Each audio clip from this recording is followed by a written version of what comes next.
otras plataformas, estar en otras plataformas y cada uno con sus horarios, ¿verdad? Y todo eso, pero bueno, el punto es que de alguna forma todos estamos contribuyendo a enriquecer eh, el, el crecimiento espiritual, ¿verdad? De todos los ángulos, así por medio de esta virtualidad por medio de Zoom, otros por medio de chat, otros por medio de correos, otros por medio de escritos, impresos, en fin, generalmente cada quien aporta su grano de arena, otros hablando con los vecinos, con los amigos, otros siendo fieles en la asistencia, todo esto aporta mucho al enriquecimiento y al crecimiento del reino en la localidad donde se encuentran y aún pasando fronteras como en este caso.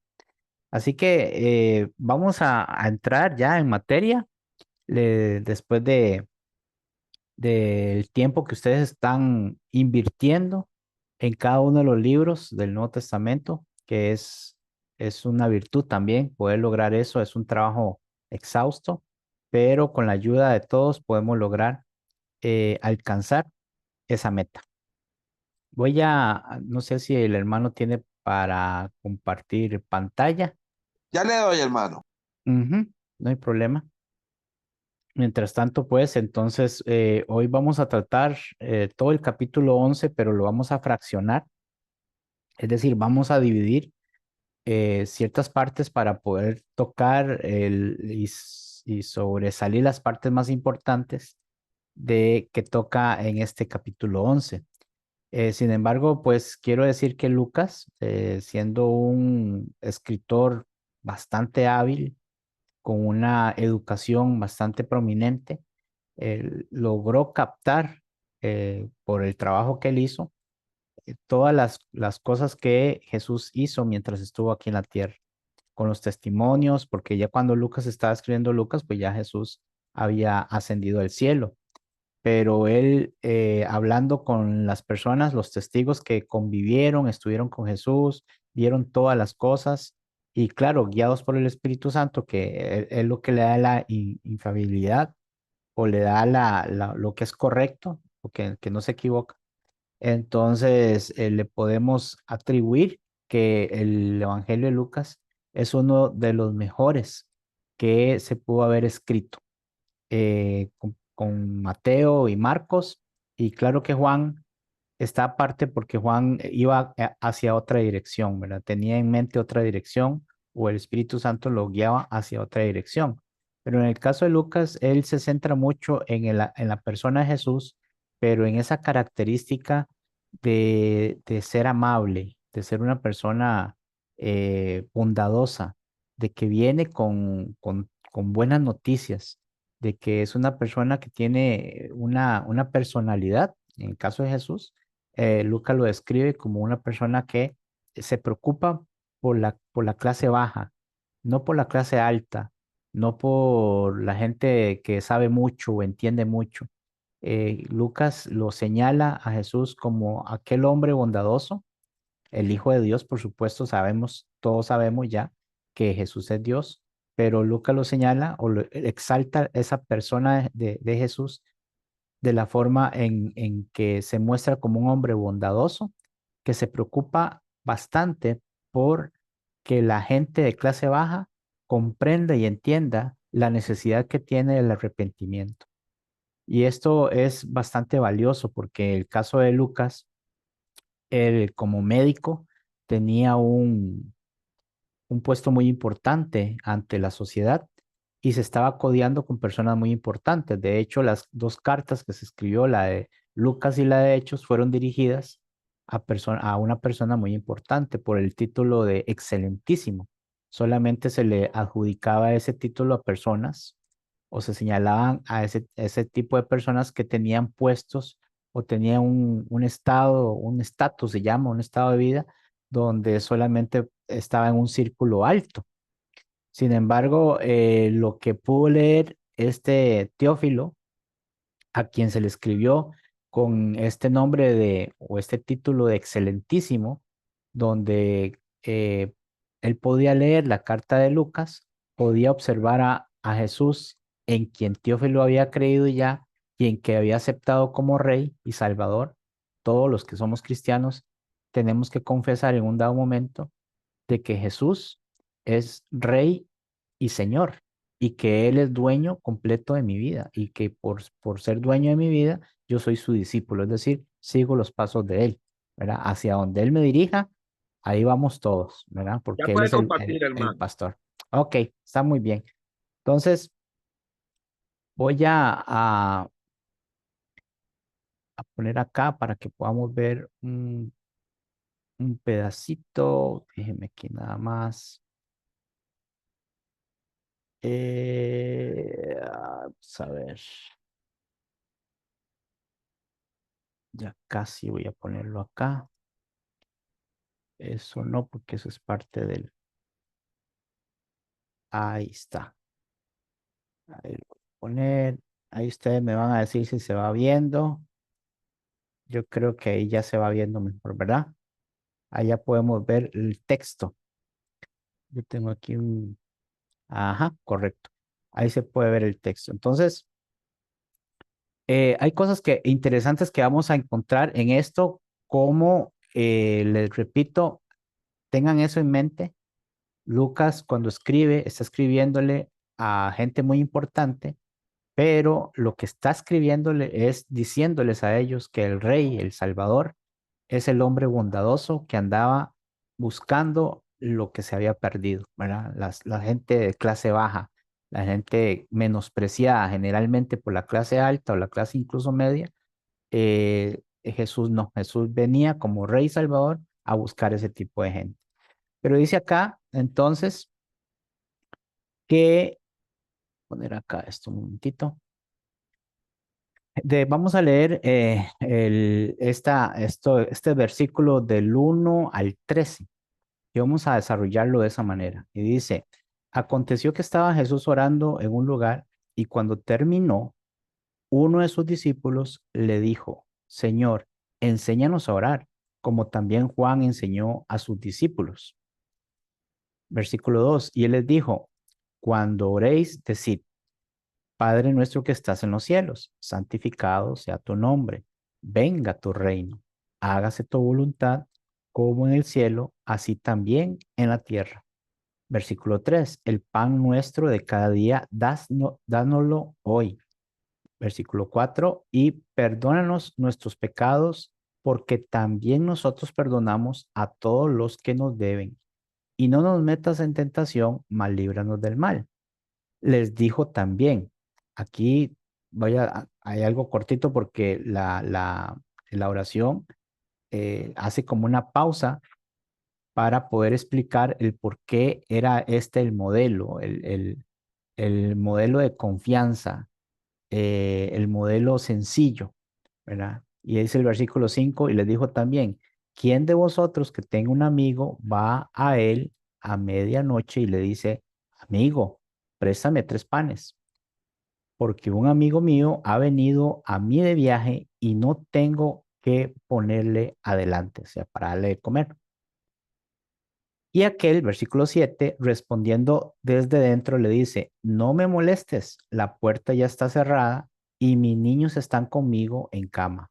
No puedo levantarme y dártelos.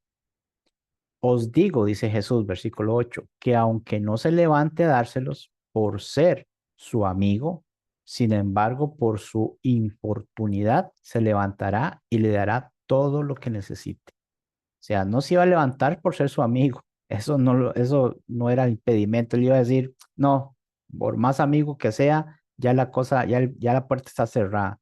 Pero por la insistencia de esa persona, lo iba a lograr levantarse. Dice el versículo 9, y yo os digo, pedid y se os dará, buscad y hallaréis, llamad y se os abrirá. Porque todo aquel que pide recibe, y el que busca halla, y el que llama se le abrirá. Versículo 11, ¿qué padre de vosotros, y esta es una pregunta, si su hijo le pide pan, le dará una piedra? O si pescado, en lugar de pescado, le dará una serpiente? ¿O si le pide un huevo, le dará un escorpión? Pues si vosotros, siendo malos, sabéis dar buenas dádivas o regalos a vuestros hijos, cuánto más vuestro Padre Celestial dará el Espíritu Santo a los que lo piden. Entonces, vemos acá en el primer versículo, en esto acá, que dice que aconteció que Jesús estaba orando en un lugar. Bueno, era de costumbre, Jesús tenía esa costumbre de orar. Él sabiendo, siendo Dios, sabiendo todas las cosas como tenían que pasar y como iban a pasar, él sabía que en su estado humano tenía todo tipo de debilidades, debilidades de la carne. Estaba hablando de hambre, sueño, estoy hablando de emociones, todo tipo de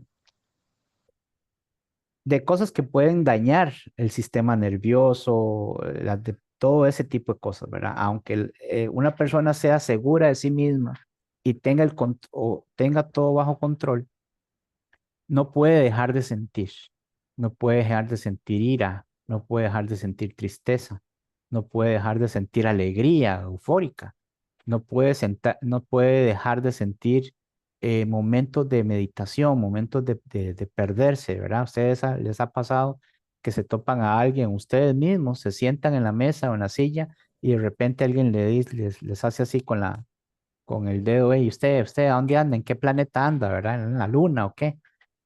Regrese, porque a veces la gente se pierde, pero porque está pensando en algo que le está llamando mucho la atención. Todas estas características son características humanas. Y Jesús, estando en condición humana, sabía que estas características, si no se tienen bajo un control divino, no se pueden, o muchas veces pueden hacer que estas características nos dominen. Entonces, si son naturales, como la ira, por ejemplo, uno se puede enojar, pero ya sabemos pasajes que dicen airaos, pero no pequéis, no se ponga el sol sobre vuestro enojo. Uno se puede alegrar, pero también tiene que razonar que no todo es alegría y que no todo es risas, que a veces hay que estar preparado para las cosas que no son risibles.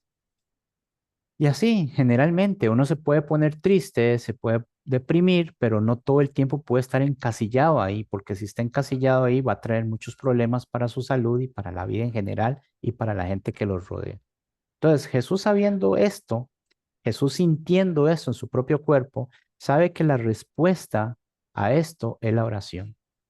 Sabe que para poder mantener todo esas emociones y todo ese sentimiento que en cualquier momento puede florecer o salir de repente, todo esto lo puede mantener él bajo el estado de la oración. Entonces era algo que acostumbraba a Jesús. Entonces es increíble porque cualquiera se puede preguntar, pero si Jesús siendo Dios, ¿qué tanto oraba? ¿Qué tanto hablaba con el Padre? Si ya ellos sabían todo. Pero en realidad sabemos que Jesús, su parte humana era la que necesitaba él demostrar que sí se puede también controlar. Es decir, que muchas de las personas que pasamos por momentos difíciles o por momentos de tentación o por momentos de debilidad, muchas veces pasamos por eso y sufrimos por eso, pero no es tanto porque no hayamos podido vencerlo o porque no podríamos vencerlo, sino más bien porque descuidamos la parte importante que nos ayuda a nosotros a controlar ese tipo de cosas, y es la oración. Entonces Jesús nos enseña, desde entrada aquí ya Lucas está demostrando que ese Jesús, para mantenerse sereno, bondadoso y justo, él se, él se acostumbraba o acostumbraba a hacer la oración o estar en oración. Aconteció que estaba Jesús orando en un lugar. Ahora, claro que los discípulos lo ven. ¿Y qué es lo que ven?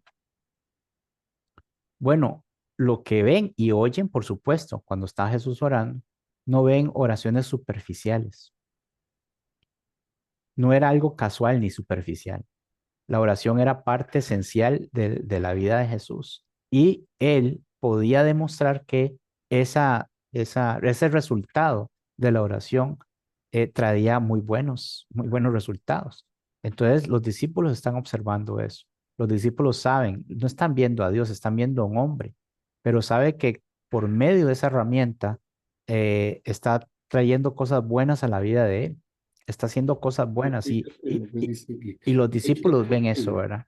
el reino de Cristo vino. Entonces, digamos, el punto acá, lo que quiero demostrar con esto es que en este caso, uno de sus discípulos se fija en eso, se fija en eso. Entonces dice acá, uno de sus discípulos le dijo, Señor, enséñanos a orar como también Jesús enseñó a sus discípulos. Mire qué interesante esto porque al observar, probablemente con admiración, porque si no, ¿para qué le iba a preguntar que le enseñara? Eh, hace que ve la reverencia que tiene Jesús ante esa herramienta tan poderosa que es la oración. Observa, el discípulo observa, lo oye, y cuando ve lo que está haciendo Jesús, ve algo que nadie podía en ese momento, eh, pues, utilizar con sabiduría, con pasión, con ganas, utilizarlo de una forma correcta, para el uso correcto. Y cuando el discípulo ve que Jesús está orando y espera hasta que termina, inmediatamente viene y le dice, yo quiero tener eso también. O sea, eso que usted está haciendo, que no se ve ni superficial, ni repetitivo, ni se ve algo para salir a la carrera o se ve algo como costumbre, un hábito, no se ve así. Yo necesito, dice el discípulo en otras palabras, que eso me enseñe de esa manera a comunicarme con el Padre Celestial. Ahora, ellos estaban acostumbrados como discípulos a tener un maestro que les enseñara y los guiara. Y por eso entonces cuando él dice, enséñanos a orar, esta expresión, como también Juan enseñó a sus discípulos, es la manera en que él piensa que podría ser, o una de las maneras que Jesús podría sacar el tiempo para enseñar. Juan enseñaba a sus discípulos muchas cosas, porque los discípulos andaban detrás de Juan, oyéndolo, cómo predicaba acerca de la venida del Mesías y cómo preparaba el sendero. Y los discípulos pues se guiaban por todas estas cosas que Juan traía y era algo sorprendente, su vida, sus hechos, todas estas cosas que Juan hacía, enamoraban a las personas que querían realmente tener un cambio en su vida. Entonces él propone, esta persona, este discípulo propone de que él quiere tener esta situación en la que está pensando Jesús, esta oración, este tipo de oración tan buena, como le digo, no es superficial, tenía algo ahí que convencía y que una de las maneras que podría hacer sería como Juan, que le enseñó a sus discípulos. Entonces, yo analizando eso, veo que estos discípulos de Jesús, a pesar de su poca fe y a pesar de sus principios y todo, tenían un deseo ardiente de querer hacer las cosas correctamente, de querer hacer las cosas bien. Y creo que eso, pues creo no, eso es lo que señala la escritura de que tenían estos discípulos. Los discípulos a veces sacaban de quicio a Jesús, a veces se les veía la poca fe, a veces no sabían qué hacer, a veces pensaban de otra manera, a veces hacían cosas bueno, que caían hasta en lo ridículo, pero tenían un corazón muy dispuesto, tenían un corazón con muchas ganas de querer servir, de querer hacer lo correcto. Y eso es en lo que se fija Jesús. Y por eso es que en este caso se destaca que esta petición revela que los discípulos veían algo especial y auténtico en la oración de Jesús. No pedían una fórmula vacía. Ellos no decían, enséñanos a orar como cualquier cosa, no, o como una curiosidad, sino la dirección de alguien que sabía hablar con Dios. Veían al maestro como alguien que sabía comunicarse con Dios y ellos necesitaban eso también y lo deseaban. Y por eso entonces les dijo este discípulo, enséñanos a orar. Ahora, miren ustedes la oración, lo que llaman el Padre Nuestro siempre se ha visto como la oración modelo, ¿verdad? Esa es una oración en la cual las personas nos podemos basar para ver cuál es esa comunicación que tiene la persona con Dios y qué son las reglas entre una comunicación. Toda comunicación entre dos personas o más se necesita una regla para poder basar conversaciones. Yo no puedo aquí simplemente decir palabras y palabras. O sea, sí, sí puedo, pero obviamente cualquiera de ustedes va a decir qué es lo que está diciendo este hombre. ¿Mm? Ustedes en este momento, si quisieran hablar, ahí pueden hablar, preguntar, comentar y todo, ¿verdad? Pero no pueden decir solamente algo que se les ocurrió y ya. Es decir, sí pueden hacerlo, pero no estaría dentro de la base sólida del conocimiento o de la línea que llevamos. Pues en este momento yo digo, bueno, voy a hablar del Padre Nuestro y empiezo a hablar de la traición de Judas. Entonces la gente lo que hace por educación es esperar a ver de qué forma la traición de Judas va a conectar el asunto del Padre Nuestro, pero cuando se alarga el tiempo, se habla, se habla y se habla, y en ningún momento se tocó la línea que tocaba ahí hablar del Padre Nuestro, eso pierde completamente la comunicación. Entonces siempre en una comunicación, como sea, de donde sea, tiene que haber reglas que establezcan que en esa comunicación va a haber entendimiento y entre mejor entendimiento hay, entonces la conversación se vuelve mejor. ¿Por qué? Porque entonces yo puedo preguntar, puedo indagar, puedo opinar sobre el tema que se está hablando. Hay conversaciones informales, ¿verdad? Donde se hacen familiares, por ejemplo, y se habla de todo. Se empezó hablando de fútbol y se terminó hablando del problema de la vecina. Pero aún así, en esa condición, la gente tiene que llevar un sistema de conversación coherente que se entienda. Dónde para una cosa y dónde termina una y dónde empieza otra y así. Porque si se habla solamente por hablar, entonces se pierde el sentido de la comunicación. Otra cosa importante es el receptor. Es decir, la persona que está, como en este caso, yo les estoy hablando a ustedes, es muy probable que por este medio haya la facilidad de la distracción. Y eso es así, eso pasa. Nadie tiene por qué sentirse mal por eso. Nosotros ya vivimos incluso en un mundo donde se nos está metiendo mucha información rápida y veloz y que cuando esto se extiende, entonces la gente pierde el sentido de la información y se pone a hacer otras cosas.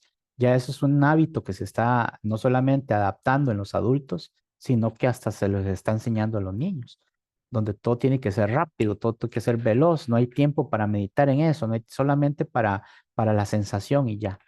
Entonces, estas cosas no pasaban en ese momento. Veían a Jesús determinado en una oración, hablando algo que no era superficial, el discípulo lo nota, y no solo él, sino los demás, porque dice, enséñanos a orar. No dice, enséñame, sino que él fue el valiente que lo dijo, el que se atrevió a decirlo. Pero todos los demás discípulos estaban atentos a la respuesta de Jesús. Y cuando en el versículo 2 le dice, Él les dijo, cuando oréis, decid, Padre nuestro que estás en los cielos, santificado sea tu nombre, venga tu reino, hágase tu voluntad como en el cielo, así también en la tierra. ¿Cuántas veces se ha repetido esta oración? Ustedes saben que hay una secta o una iglesia que tiene esta oración como algo que se repite y se repite y se repite. Pero ¿qué dice? ¿A qué se refiere Jesús con esas palabras? Si la idea de esta oración, modelo, por decirlo así, era complacer la petición de los discípulos, que era que les enseñara, entonces en el momento que Jesús dice, cuando oréis, decid, ya desde ahí está empezando la clase, desde ahí está empezando la enseñanza. Y toda enseñanza tiene un fin, tiene un propósito, tiene un objetivo. Y en este objetivo es enseñarle a los discípulos a comunicarse con el Padre de la mejor manera o de la manera correcta, así como lo estaba haciendo Jesús. Entonces Jesús les ofrece una oración breve, profunda y centrada en la voluntad de Dios. Eso es lo que Jesús está ofreciendo a ellos. Y es un patrón para toda oración. Es decir, los que repiten y repiten esta oración no entendieron nunca o no explicaron nunca que esta oración no es para repetir, sino para entender su objetivo. para entender su profundidad y cómo ese patrón, es decir, las reglas que establecen una conversación, pueden ayudarnos en todo sentido en la comunicación, principalmente, por supuesto, en la comunicación con Dios. Entonces, no una repetición sin sentido, ya eso lo sabemos y lo señalamos nosotros, pero cuidado, porque muchas cosas que señalamos nosotros como vanas, a veces nosotros podemos estar cayendo en eso sin darnos cuenta por la distracción de muchas cosas, por el afán de muchas cosas. Y máxime cuando algo se vuelve rutina, cuando algo se vuelve hábito. Entonces, si vamos a la iglesia, bueno, empezamos con una oración, hay que pedirle al hermano que ore y el hermano ahí ora y uno está pensando en otra cosa, se distrae. ¿Por qué? Porque la rutina, ya sabemos que todos los domingos siempre van a empezar con una oración. Y como el hermano siempre va a empezar con una oración, entonces uno está ahí, mira, que no traje esto, que no traje aquello.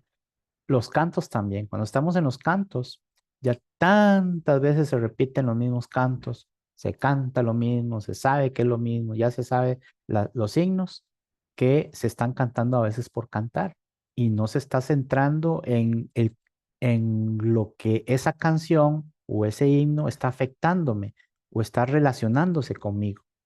Y a veces dice uno en los cantos, eh, antes de pecar, mejor morir, dice uno de los cantos, ¿verdad?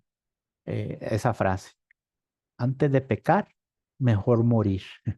Y si uno se pone a pensar lo que está diciendo, bueno, ¿verdad? Si Dios fuera literal de complacer a las personas por las cosas literales que se dicen, más de uno de nosotros ya estuviera, bueno, ni le cuento por qué, ¿verdad? Decir ahí, prefiero morir antes de negar a Cristo. Eso es lo que dijo Pedro, ¿se acuerdan? Y uno a veces canta en los signos o en las oraciones hace ese tipo de cosas y no tiene conectada la mente. Simplemente son palabras que salen.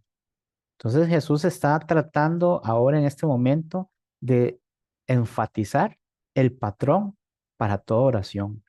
Una, no una repetición, sino que cada línea está cargada de significado y de una profunda confianza en Dios. Aquí el término de esta oración del Padre Nuestro se titula La confianza en Dios. Cómo la oración permite que yo desarrolle una plena confianza en Dios. Pero para poder desarrollar una plena confianza en Dios, necesito primero entender cuáles son las reglas de esa conversación. Cuando dice Padre nuestro que estás en los cielos, está exponiendo, está señalando Jesús que Dios está cercano, que Dios está cerca de cada uno de nosotros, que Dios es personal, que Dios puede estar a la par suya, pero que también es exaltado y soberano, que también Él es el que está por encima de todas las cosas, que también Él tiene millares y millares de ángeles y arcángeles y potestades en los cielos que le rinden honra y honor. Entonces, no por el hecho de que Él sea compasivo y misericordioso y que está al alcance de todos, no por eso vamos a abusar de eso. Y por eso Jesús señala que siendo nuestro Padre, que nos ama mucho, pero que está en los cielos, es una persona que también es digna de reconocer como el que está por encima de todo.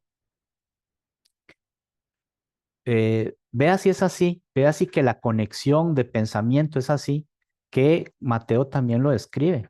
Mateo dice así en el 6:9, vosotros pues, dice Jesús, hablando de la misma, de lo mismo, pero dice, vosotros pues oraréis así, Padre nuestro que estás en los cielos. Vea que no hay ninguna diferencia entre comunicación, entre lo que dijo Jesús, no lo vieron de diferentes perspectivas. A veces un escritor dice lo mismo, pero lo dice de un sentido o una perspectiva diferente, según lo que oyó de otros, según cómo investigó y todo eso. Recuerde que los evangelios se escribieron 40, 45, hasta 50 años, bueno, más o menos por ahí, entre unos 30 y 40 años después de que Jesús ascendió al cielo. Mateo a veces escribe una cosa que aunque señala lo mismo, Marco lo amplía o Lucas lo amplía. A veces Lucas o Marcos a veces es breve en algo, mientras que Lucas lo amplía, Mateo lo amplía. Pero si usted se fija en esto, vemos la misma cosa. Lo que Mateo investigó y llegó a comprender y escuchó como discípulo, eso fue lo que registró. Y también en el caso de Lucas, eso fue lo mismo también que registró. En el Lucas dice, Padre nuestro que estás en los cielos, santificado sea tu nombre. Esto de santificar el nombre es reconocer que Dios no es parte del pensamiento humano o parte de la ideología universal de la materia. Es decir, Dios no encaja en nuestra mente como personas que no sabemos qué va a pasar el día de mañana, ni personas que no sabemos resolver muchas cosas. Hay cosas que nos deprimen, cosas que nos hacen llorar y todo porque no sabemos cómo resolverlas. Entonces, cuando dice que Dios es nuestro Padre, es un Padre que no solamente está por encima de los cielos, que nada está por encima de Él, sino que también nada lo detiene en las limitaciones que nos detienen a nosotros, porque la santidad de Dios está antes de todas nuestras necesidades. Todo lo que señala en la santificación del nombre de Dios es porque Él está apartado de todo eso y puede verlo desde la mejor vista. Puede ver cómo usted está en un punto en que si sigue por ese punto, del punto A al punto B, aunque usted no se esté dando cuenta, Él sabe que si sigue por ese punto hasta llegar al B, puede pasar algo trágico para usted en su vida espiritual, en su vida, en su alma, con su familia, etcétera. Y a veces entonces, como él sabe, necesitamos la confianza suficiente para decir, qué raro, yo he estado pidiendo por esto y no me sale, he estado pidiendo por aquello y todavía no veo resultados. ¿Por qué? Porque el modelo de la oración de lo que demostraba Jesús era la confianza. Con razón Jesús dijo en el Getsemaní, dice, si es posible, pasa de mí esta copa porque tú todo lo puedes, pero no se haga mi voluntad sino la tuya. Esto a los discípulos les ayudó muchísimo a entender que a pesar de que Dios es nuestro Padre, Él está por encima de todo y está apartado de todo, de toda situación que limita al ser humano. En otras palabras, Él no tiene limitaciones de nada. Santificado sea tu nombre. Como dice en Levíticos capítulo 10, versículo 3, mire lo que dice. Ponerlo aquí para que lo puedan ver un momentito. Ah, aquí. Levíticos 10:3, aquí. Miren, dice, entonces dijo Moisés a Aarón, esto es lo que habló Jehová diciendo, en los que a mí se acercan, me santificaré, y en presencia de todo el pueblo seré glorificado. Y esto es lo que había pasado con Nadab y Abiú, que ellos habían ofrecido fuego extraño y por haber hecho eso, entonces murieron. Esto lo sabe Moisés, Aarón llega y llega Moisés y le dice, esto es lo que habló Jehová diciendo. Bueno, Moisés, mis hijos murieron, Dios los mató, ¿y ahora qué? Entonces dice Moisés, esto fue lo que me dijo Jehová. En los que a mí se acercan, me santificaré. Es decir, no, ustedes no tienen que venir a mí a decirme qué hacer, poniendo sus limitaciones y sus pequeñas visiones delante de toda mi gloria, delante de toda mi sapiencia, mi sabiduría. Yo soy el que determino qué es, cómo y qué tienen que hacer para el bien de ustedes. En los que a mí se acercan me santificaré y en presencia de todo el pueblo seré glorificado. Él es el que tiene el control, yo no. Él es el que sabe, yo no. Él es el que entiende. Yo puedo tratar de entender, pero no todo el tiempo voy a entender. Entonces, cuando dice santificado sea tu nombre, es que no limitemos a Dios o no pongamos a Dios bajo las características que nos limitan a nosotros, porque el nombre es una identidad también. El nombre es lo que identifica.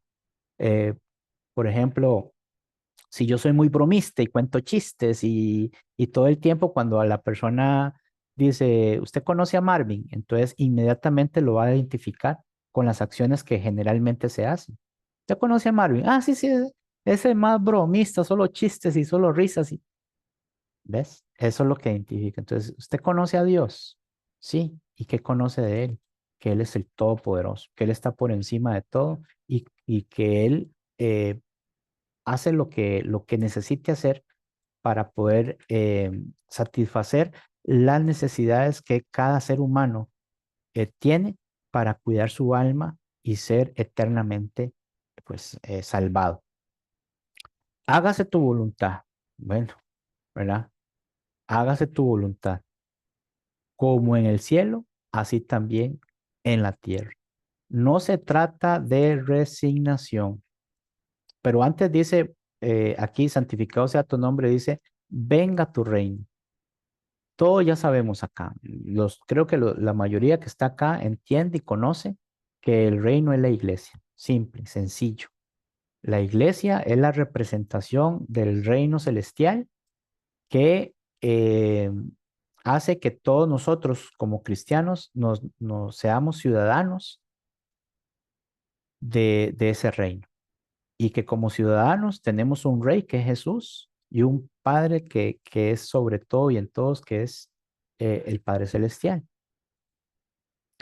En ese momento que Jesús dice, venga tu reino, es porque todavía faltaba tiempo. El reino se estableció aquí, ese reino profetizado por Daniel capítulo 2 y Daniel capítulo 7 fue establecido en el día de Pentecostés, el día que vino el Espíritu Santo y invistió de poder a los apóstoles.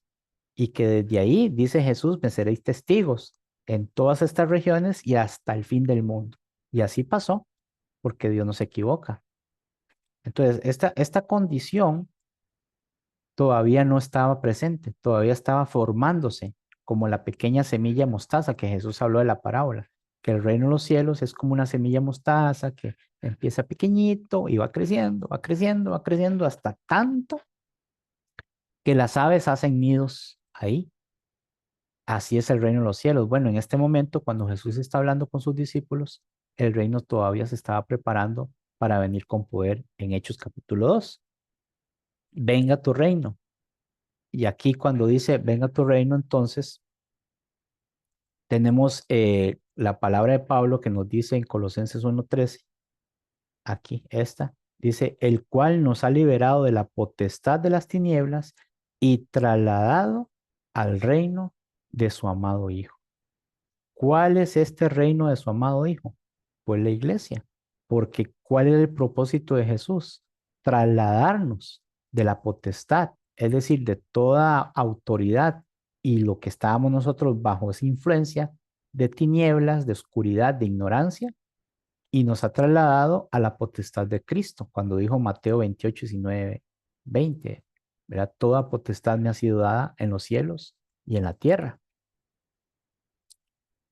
A eso se refiere entonces cuando dice venga tu reino, toda esta habilidad o toda esta oportunidad que se iba a tener a la hora de que el reino fuera establecido, ¿verdad? Entonces por eso dice, ahora dice, hágase tu voluntad como en el cielo, así también en la tierra. Pero, a ver, ¿se hace la voluntad de Dios en la tierra como se hace en el cielo? Es una pregunta que tenemos que meditar en ella porque lo que nosotros vemos pareciera que no. En el cielo a Dios lo ven cara a cara, lo conocen, entienden quién es Dios. Los ángeles están siempre a la disposición de las palabras de Dios. Pero en este mundo, ¿qué hay de este mundo? Mucho de lo que vemos nosotros en este mundo es una ofensa continua hacia el Creador, hacia Dios, hacia el Padre. Pero el punto aquí de hacer su voluntad como en el cielo, no significa en una situación de resignación. Es decir, claro, como Dios es el Todopoderoso, como Dios todo lo puede, como Dios todo lo hace, entonces Él impone su voluntad. No, de eso no se trata. Y esa es la confianza que tienen los discípulos con Jesús. Y esa es lo que demuestra Jesús. La confianza, recuerden que es la base. La confianza de esta oración es demostrar que eh, Dios no impone su voluntad, sino más bien, así como allá arriba, allá como los ángeles y todo eso, lo adoran bajo la libertad que tienen. Recuerde que en un tiempo desconocido, no supimos cuándo ni nada, si es que había tiempo en ese momento, los ángeles se rebelaron. Allá en el cielo, ¿cómo? O sea, es que estamos hablando de la perfección, estamos hablando de todo lo absolutamente bueno en el cielo y aún así hubo revelación. Aún así, muchos cayeron. Hablando de los ángeles, pues ahí viene Satanás también.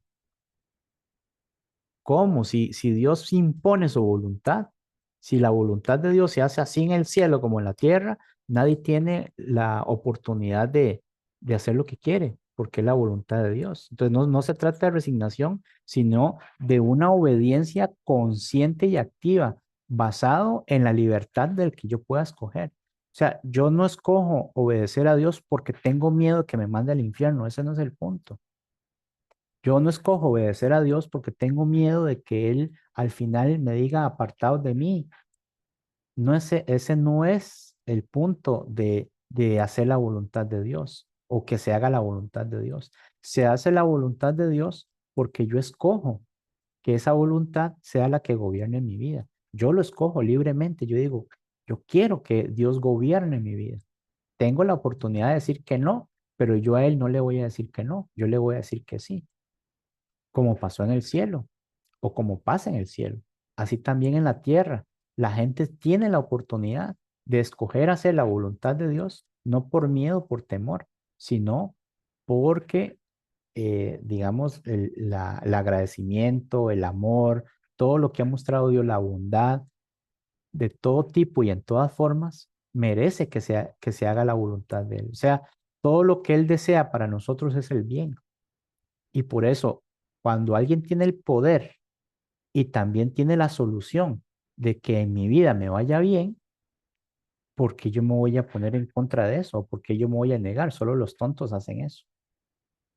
Entonces, en este caso, tiene esta oportunidad de decir, hágase tu voluntad como en el cielo, así también en la tierra. Todos los que en el cielo decidieron obedecer a Dios por por todo lo que dije anteriormente, por lo que Él se merece, por lo que Dios merece, así también la tierra tiene que hacerse.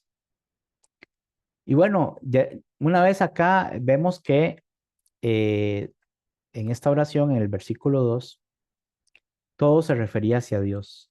Jesús les está enseñando a sus discípulos cuál es la parte de nosotros en el pensamiento de la dirección que nosotros nos comunicamos con quién, con Dios. ¿Quién es el Dios? ¿Quién es el Padre que hace eso? ¿Cómo lo hace? Es decir, ¿por qué nosotros podemos estar delante de esa presencia? ¿Quién es Dios? Y entonces aquí habla de ser padre, pues un padre cercano, pero que está por encima de todo y no hay nada por encima de él. Habla de que su nombre es santificado, que su identidad está aparte y que está por encima también de todo aquel que pueda limitarlo en su necedad o su pensamiento humano, ¿verdad? Es aquel que va a ayudar o hacer que venga el reino, es decir, la iglesia, y que se establezca con poder por medio del Espíritu Santo. Y es aquel a quien la voluntad se cumple, no porque por miedo o por imposición, sino más bien por sentido común, por el hecho del agradecimiento, del amor que Él expresa hacia nosotros, es el cariño que nosotros da. Hasta aquí es todo lo que Él es, en lo que Jesús enseña cómo es Él. Ahora, en el versículo 3 nos toca a nosotros. Cuando dice, el pan nuestro de cada día, dánoslo hoy. ¿A qué se refiere Jesús con eso? Mm, Bueno, en esta parte viene en que nosotros debemos reconocer que dependemos de Dios siempre. Reconocemos nuestra dependencia de Dios para, en este caso, el sustento diario. Sí, usted es el que se levanta a las 5 de la mañana, usted es el que se levanta a trabajar 8, 10, 12 horas, usted es el que va al supermercado a comprar todo lo del mes con el esfuerzo de su trabajo, sí, pero todo eso es porque Dios lo permite, porque Dios se lo da, porque Dios permite el desarrollo del ser humano. Mm. Y por eso es que la dependencia, en el momento que usted se enferme, en el momento que venga un virus o lo que sea, lo que pasó en el 2020 los encerraron a todos, hubo una desesperación eh, terrible y qué se iba a hacer y todo el mundo estaba muerto de miedo, ¿verdad? Porque nosotros no podríamos hacer nada en absoluto contra nada. Es por la misericordia de Dios que podemos alcanzar todo lo que se necesita, ¿verdad? Entonces es bueno pensar en eso. Creo que hay un micrófono abierto, hermano David. No sé si lo tiene usted abierto. Dice el versículo 4. Esto va en comunicación con el versículo 3, porque mire lo que dice el versículo 4. Y dice, y perdona nuestros pecados, porque también nosotros perdonamos a todos los que nos deben, y no nos metas en tentación, mas líbranos del mal. Esto viera la conexión que tiene hacia nosotros también. Es decir, aquí nos hizo un jaque mate. Dígame usted, ¿de qué forma usted se va a librar de esto? Dígame. Es un jaque mate, ¿saben por qué? Porque lo que está diciendo el Señor Jesús es que si usted quiere tener una buena relación con Dios, usted tiene que hacer lo que Dios hace, que Dios hace salir su sol sobre buenos y malos, sobre justos e injustos, y que Dios, a pesar de que hay tanta ingratitud, Él está dispuesto a que la persona, si se arrepiente, a perdonarlo. Entonces, esa es la condición de que si nosotros llamamos Padre nuestro a Dios, es porque nosotros vamos a imitar a nuestro Padre, porque nosotros tenemos también la habilidad y tenemos la oportunidad de hacer lo mismo que Él hace. Ahora, no hay otra forma. No sé, tendría que oír a alguien, algún hermano, no sé, que me explique y me diga que si usted no perdona a una persona que se arrepiente, si no lo disculpa, no lo perdona, no le da oportunidad a una persona que se arrepiente, entonces ya ahí no va a ser perdonado tampoco. Porque dice el versículo 4, y perdona nuestros pecados, porque también nosotros perdonamos a todos los que nos deben, o a todos los que nos ofenden, dice en Mateo. El punto es que hay una deuda y hay una ofensa y hay algo que me está incomodando de esa persona que me hizo a mí, ya sea un daño verbal o un daño físico o lo que sea. Pero si esta persona se da cuenta del daño que hizo y busca el componer su vida en el arrepentimiento, porque es lo que se trata, es lo que significa arrepentimiento, y viene a mí como parte del arrepentido que está para disculparse conmigo, si yo le digo, no, yo no lo perdono, allá que lo perdone Dios, ¿ok? Dios lo va a perdonar, pero usted es el que está metido, usted o yo, si tenemos esa actitud, estamos metidos en graves problemas. Y por eso dice, y no nos metas en tentación, mas líbranos del mal. Esto de meternos en tentación, y eso es algo que ya se ha explicado hasta el cansancio. No es que Dios tienta a nadie, dice Santiago, no, de eso no se trata, que Dios está metiendo a la gente en la tentación. Más bien es como lo dice la Biblia de las Américas, donde dice, y perdona nuestros pecados porque también nosotros perdonamos a todos los que nos deben y no nos, bueno, es lo mismo acá, metas en tentación. Vamos a ver esta versión que dice, y no permitas, esta es, dice aquí, y no permitas que cedamos ante la tentación. Eso es una versión más adecuada a la idea que está diciendo Jesús. Es decir, si Él es Dios, si Él es el que gobierna, si Él es santo, si Él es el que nos da el pan de cada día, si Él es el que nos condiciona que debemos esforzarnos de librarnos de toda deuda con el prójimo, que se arrepiente, de perdonar y todo esto para que Él nos perdone, también para no caer nosotros en debilidades o también en influencias que nos permitan a nosotros rebelarnos, Él también nos puede ayudar en eso. Y entonces dice, no permitas que cedamos a la tentación. Entonces, vamos a dejarlo aquí para después tocar la parte de la parábola, que es en el versículo 5, donde dice, les dijo también. Una cosa que quiero nada más decirles es que el Señor no está ya en el versículo 4 que haya dicho Jesús, ve, esa es la oración que ustedes tienen que hacer, ese es el concepto que ustedes tienen que tener, y que los discípulos dijeran, ah, ya entendimos. Ah, ok. Ahora sí, bueno, viene este otro tema, el tema de esta parábola. ¿Quién de vosotros tiene un amigo, etcétera, etcétera? No, Jesús sigue enseñando el modelo de la oración. Sigue insistiéndole a los discípulos que tienen que comprender las bases de la comunicación que se debe tener entre Dios y la persona que ora, que se comunica, ¿verdad? Pero que tienen que tenerlo ahora desde el punto de vista desde mi mente, no desde lo que yo digo o expreso, sino desde la convicción, desde el entendimiento. Y eso pues lo vamos a tocar en el versículo 5 en adelante, si Dios lo permite, y ustedes el viernes, si no hay ningún problema. Por el momento sería todo. Muchísimas gracias, mis hermanos, por darme la oportunidad y que el Señor les